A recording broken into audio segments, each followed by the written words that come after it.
Welcome to Chasing the Dark. Tonight we're stepping into something a little different. This is my new bonus segment, Whispers After Dark, where I sit down with real people and let them tell their stories. No scripts, no filters, just real experiences. Whether it's true crime, the unexplained, or something that still doesn't quite make sense. Before we get into it, these stories come straight from the people who lived them. They're sharing what they remember, how they experienced it, and what stayed with them. Some of it can be heavy, some of it unsettling, and sometimes, there might even be a little humor too, because that's how people process things. Listener discretion is strongly advised. So sit back, press play, and follow our voices into the dark.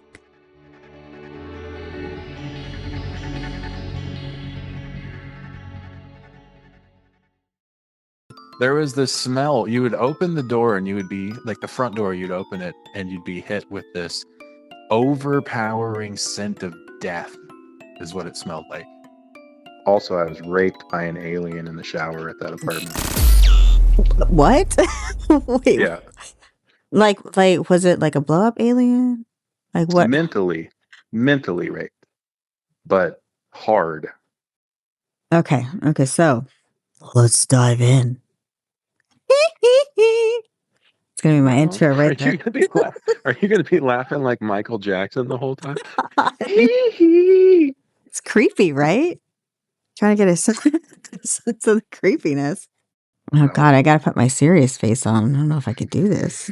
So you're way too Italian for this. Sit on your hands. Don't talk over me. Do you got a camera? How'd you know I was doing the hand gestures? Okay, part 1, the setup. What happened? Can you describe the first time you felt something unusual? My name's Cameron. When I was about 19 or 20 years old, I moved into my first apartment with my girlfriend at the time. It was in San Andreas, California, on Gold Strike Road. It was the bottom right apartment. The entrance was underneath a staircase. And it was a nice little apartment, 2-bedroom. We never used the bedroom on the right. It always sat empty. And we never talked about it. We just never put anything in there. We didn't even put storage in there or anything like that. And the place had a deep hole, dark vibe to it. It was fine when other people were there, but when you were there by yourself, it had an unwelcoming feeling. Did it feel like something was watching you?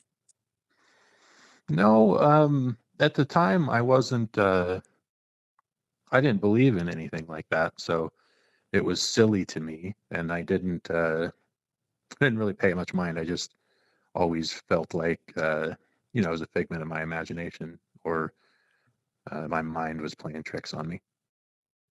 So, were there like smells or like cold spots, like strange like sensations, like the hair on the back of your neck standing up, or was it just like a gut eerie, like something's off type of a feeling? Yeah, there's no smells. At least nothing related to the paranormal. I got a funny story I could tell you about that later. I'd love to hear that story. Yeah. No, it was just strange. It was just off-putting. But kind of in the back of my mind, playing tricks on my mind. Like it was a small kitchen, and I'd be, working in there cleaning out the dishwasher or cooking or something like that. And frequently I would find cabinet doors or drawers open that I would have bet my whole life that on the fact that I had not opened them. I'd turn around from doing one thing and there'd be a cabinet door open or a drawer open, which was weird, but I figured it was just I was on autopilot and not thinking straight. It must have been something I did and just forgot. Was this a like repetitive thing, or was it like a one-time event? No, it was repetitive for sure. It just anytime I was there, again, usually just when I was by myself, but it was just just like I said, more of the same. It was like I felt like every day there was something out of place that uh, seemed off to me, but I couldn't explain. Was there a particular area in the apartment that was like felt more off than the other parts of the apartment, like a particular room where that was more like haunting feeling or daunting than the rest of the area? 100%, yeah, that was the second bedroom. So when you walked through the door, you came into the living room. The kitchen was straight in front of you, and you make a left, and there's a short hallway, bedroom on the left, which is where we slept, and then there was a bedroom on the right that, like I said, just stayed empty the whole time. That room, like I said, we never talked about keeping it empty. It just stayed empty. And one night, I got kind of frustrated, and I told myself, I don't believe in this stuff. This is silly, so I'm gonna go like face it head on so that I can be done with it. So it was nighttime, and I walked into that empty room with the light off, and I shut the door behind me, and I sat on the floor in the middle of the room to face my imagined fear and get over it, hopefully. And it's one of the worst decisions I ever made in my life. I instantly regretted it and wanted out, but I was like frozen and didn't I felt like if I moved, it would make it worse. So I sat in there for I don't know how long, but much longer than I wanted to be in there until I finally uh, got the nerve to like explode off of the floor and run Dear for the God. door, and never went back in to do that again. That was a failed experiment.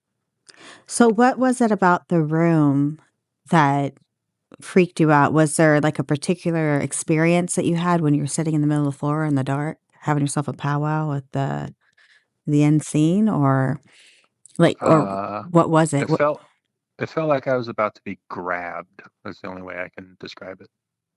No, so you had like heightened senses and you're just like, oh God, any minute something's Yeah, gonna touch me. Yeah, I'd probably get out of that room too. And you yeah. never It felt like I wasn't alone and I wasn't supposed to be there. Like I was an invader in my own home. did you feel like it was a malevolent type of entity or energy or It was scary energy, but it wasn't. There weren't any particulars. Uh, it just seemed like I wasn't welcome there. how long did you stay in the apartment? How many years did you live there? I don't remember. It was a long time ago, but it was short-lived. I don't think I moved to Moke Hill after that. So I would say I probably only lived there for a year-ish or something like that. Oh Um, man. what what culminated in the eventual move was the we found all of the cabinet doors. Every single cabinet door in the place had a cross painted on it and some kind of clear liquid. I caught a glimpse of reflection because there was an open cabinet door that hit the light just right, and I could see the cross. You could even see the beginning and ends of the lines that it was done with a finger in the light. And once I saw that one, I looked on every drawer and cabinet in the apartment, and it had that on there. What did you think that was? Like some type of like holy oil? Like somebody trying to do like some type of exorcism on the apartment? I didn't have any idea, and I looked it up. Like I said, this was 20 years ago or something like that. But I got some information that is a practice that is sometimes done by priests that have performed exorcisms specifically to stop uh, the cabinet doors and stuff from opening on their own, which scares the shit out of me. Yeah, that scares the shit out of me too. Be like, bye. And What? I've researched even recently if there's been anything else like that. Nothing that apartment complex never comes up. There's some stories about weird activity kind of in the general neighborhood, but nothing specific to that apartment. But it was not a good feeling being there. Did you look up maybe what had happened there? Is there any, and what's the history of the house? Like, previous I did. tenants? It's an older apartment complex. I think it was built, I don't remember, like I think early 80s maybe or something like that. But no, I can't. There's no information on it. Nothing comes up in the search. Can I tell you the smelly story? Oh God, did you fart and taste it? Even worse. Let's do it. So, my girlfriend's little sister moved in with us for a while, and a little while after she moved in, there was this smell. You would open the door, and you would be like the front door. You'd open it, and you'd be hit with this overpowering scent of death, is what it smelled like. But as you walked farther into the apartment, it dissipated. Like it hit you immediately when you first got there, and then it kind of you couldn't locate it. It didn't get stronger in certain areas or weaker in other areas, and you kind of acclimated to it real quick. So it took me maybe 3 or 4 days to figure out what it was.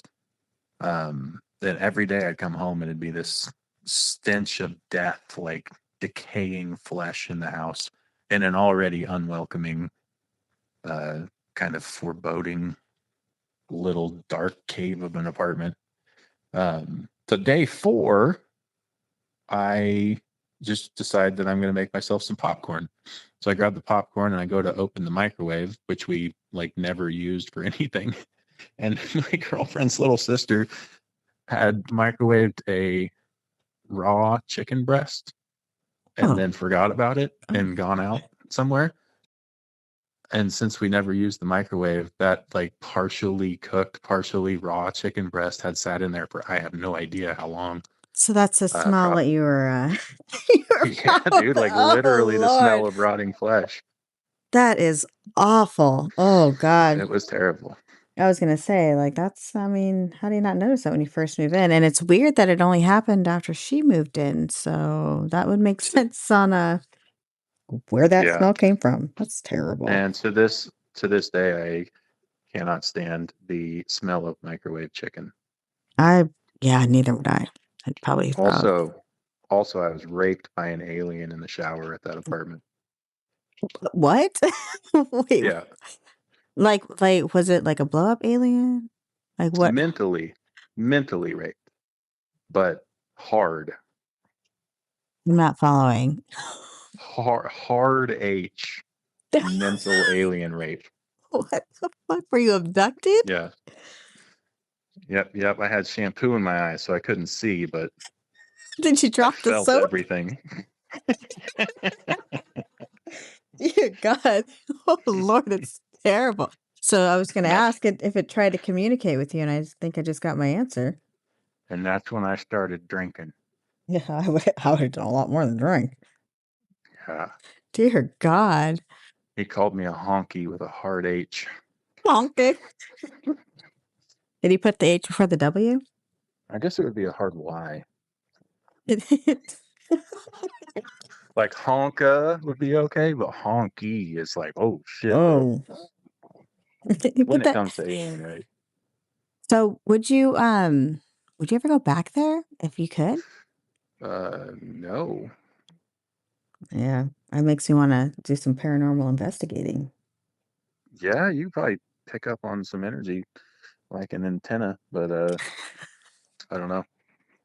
It probably would. It'd be interesting to see what I'd find. Yep. I feel like since there's no record of anything and the landlord's not at liberty if it's been more than 3 years to say if there's any deaths in the apartment, and I feel like that maybe it was a natural death. And Why would it need an exorcism?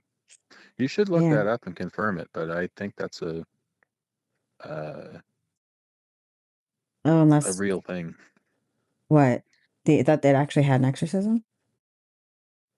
Yeah, that's what I think happened. I think there was an exorcism in the house, Well, they and it also. left. All right. Trying to be really good about not talking over you.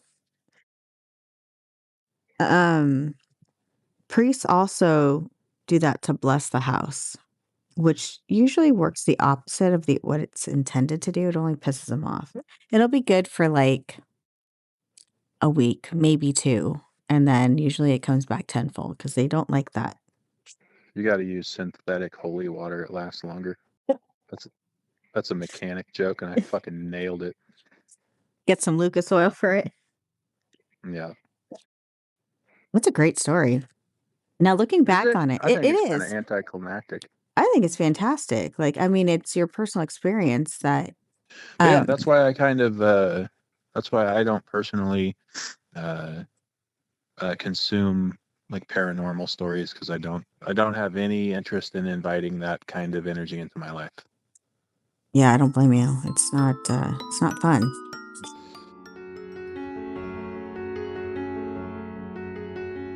Thank you for hanging out with us, and a huge thank you to our guests for sharing their story. If you enjoyed this episode, make sure you're following Chasing the Dark so you don't miss what's coming next. There's always something waiting.